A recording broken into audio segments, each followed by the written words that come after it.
మత్తయి సువార్త 19వ అధ్యాయము 23వ వచనం. యేసు తన శిష్యులను చూసి, ధనవంతుడు పరలోక రాజ్యంలో ప్రవేశించడం దుర్లభమని మీతో నిశ్చయముగా చెప్తున్నాను. ఇదిగాక ధనవంతుడు పరలోక రాజ్యంలో ప్రవేశించడం కంటే సూది బెజ్జములో ఒంటె దూరుట సులభమని మీతో చెప్పుచున్నానంటున్నాడు. అన్నప్పుడు పేతురు ప్రశ్నిస్తున్నాడు.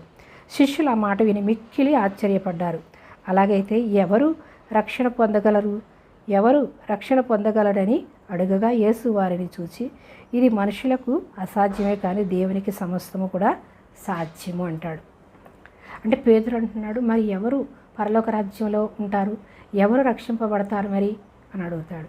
అంటే ధనం ఉన్న వాళ్ళు ధనం మీద ఆశ పెట్టుకుంటారు.